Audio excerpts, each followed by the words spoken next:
March is National Child Life Month. Child life specialists often help children cope with emotional, developmental, and social changes that can be brought on by illness, injury, or hospitalization. And joining us today are Wendy Iwerks and Cassandra Weiss. They are child life specialists at Sanford Children's. Welcome, you two. And so for people who might be unfamiliar with what a child life specialist is, how would you explain that to somebody? It's a great question. A child life specialist does a whole variety of things, so it's hard to sum up in even just a few minutes. But a big part of what we do is we try to help normalize the hospital experience for kids. We try to help educate them on what's going on in a way that they can understand by using really sensitive language that isn't threatening to them, and then doing some therapeutic interventions, whether that's through play, playing with the medical items, therapeutic workbooks and emotional expression, just to kind of help them feel more masterful over their hospital experiences and help them cope and do a little bit better. Maybe I know you brought in, they look cute, but there's a lot more to just these cute little items than just to look at, right? Do you want to show us kind of what some of these things can actually do? So Wendy does a lot of port accesses because she works at our Roger Maris location, and I primarily work in the emergency department, so we do a lot of IVs. So this is a little stuffed dog that I use for my teachings a lot, so they can see what the IV looks like. But you can see here, if we pull this out, take a little bit of the tape off, there's the IV catheter here, and I use this to show and explain to kids a lot. I call it a bendy straw. It's just going to be a small pinch instead of a large pinch, and they can feel it and manipulate it, and they know that this is really all that stays. I don't even mention the needle because they don't really need to know about that part. So, and then they can, put it back in.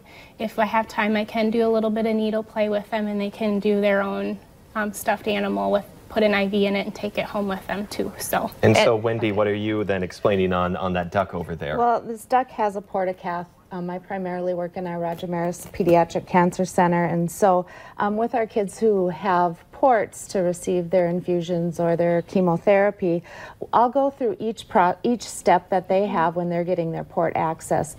And when we're teaching kids, we always focus on their senses. What are they going to smell? What's it going to feel like? Sometimes there's a taste in their mouth, and what can we help to do with that taste?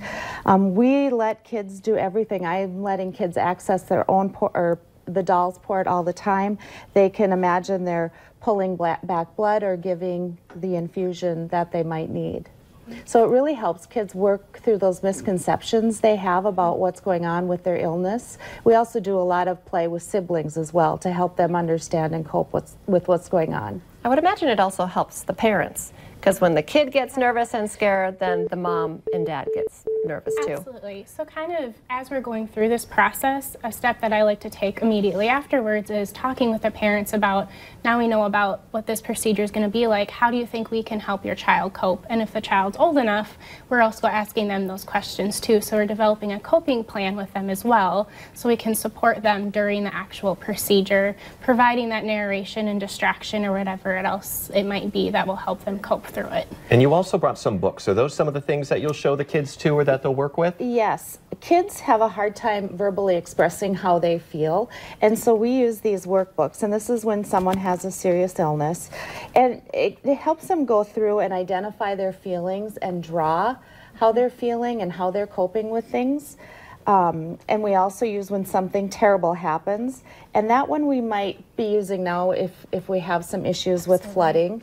And kids have some things happen, or maybe it's an accident, some type of trauma we'll use when something terrible happens.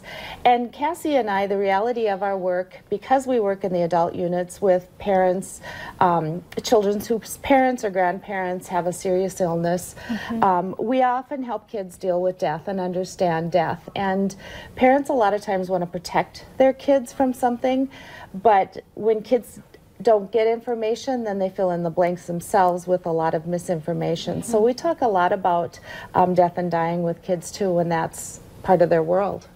You guys have like the most important jobs. It just is, it must also be rewarding. Difficult at times, but rewarding too. It is very rewarding to just kind of see families feel masterful over situations that they don't have any control over, even if it's in small little ways. Well, thank you so much for what you guys do and for sharing your story today. Stay with us. Coming up next, your daily dose of motivation.